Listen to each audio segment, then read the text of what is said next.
તો આજે ભાઈ આપણે જોરદાર એમસીક્યુ લઈને આવ્યા છીએ ડીડી સેટ માટે. જો આટલો ભારે ભરકમ એમસીક્યુ લાગે આમ વાંચવાનો જ કંટાળો છે, એકદમ ઈઝી મજાનો એમસીક્યુ છે. જોઈએ, when hydrogen sulfide gas is passed through a blue solution of copper sulfate. જો બ્લુ સોલ્યુશન નો જોઈએ, કોપરનો કલર, કોપર સલ્ફેટનો કલર બ્લુ જ હોય. કયું કીધું છે? Hydrogen sulphide.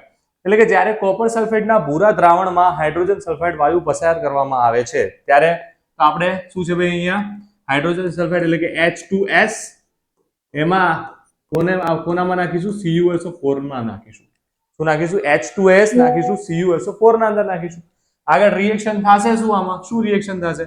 આમાં થશે CS બનશે અને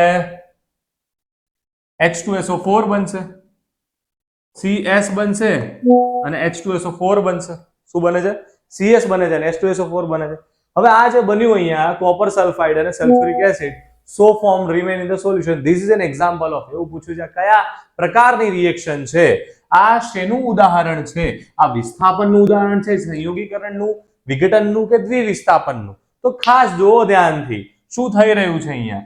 આ જે હાઇડ્રોજન ભાઈ આયા, આ અહીંયા આવતા રહ્યા અને આ જે કોપર ભાઈ છે આ સલ્ફર જોડે આવતા રહ્યા. આવું થાય, એક્સચેન્જ ઓફ આયન્સ. આ જે એક્સચેન્જ ઓફ આયન થાય, અદલા બદલી થાય, તમને શીખવાડેલું જ છે. શેમાં થાય?